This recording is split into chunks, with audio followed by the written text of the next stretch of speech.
I think that this is a good example of the extremely confusing signals that the culture and the media and the left send to young men, which is that you don't hear much outrage on the left, if there is, I haven't heard it, about the fact that New York's subways and streets are extremely unsafe. Mm-hmm.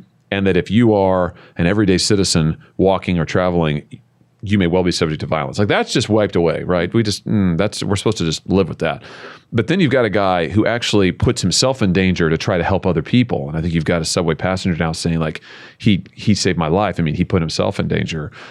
That is automatically condemned before we even know all the facts. It's like, oh, that must be wrong. Right. That must be crazy. So I think if you're a young man, it's like, well, now hold on. I thought that a man was supposed to be willing to put himself on the line.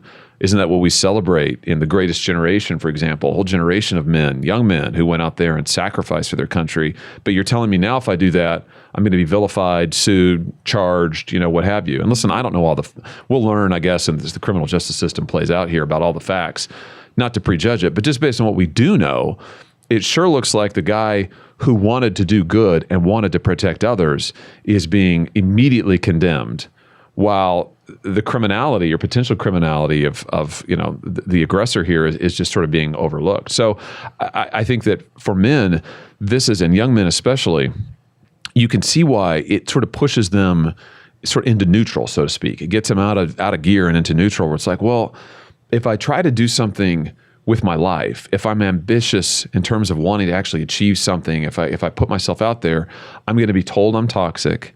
I'm going to be told that I'm making the world worse. I'm going to be vilified. If I want to be heroic, I'm going to be told, no, don't do that. On the other hand, if you do nothing, if you sit around in your parents' basement and look at a screen all day, you feel terrible about yourself. And this is what we're seeing in men today. I mean, this is why so many young men especially say they lack a purpose.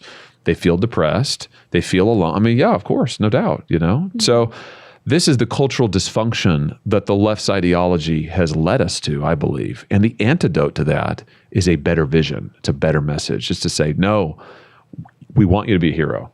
We want you to sacrifice yourself. We want you to put yourself on the line. We want you to try and serve others. Like that's what you should do as a man. You should try to take on the roles of father and husband and warrior. Those are good things, and we should encourage our young men to do that.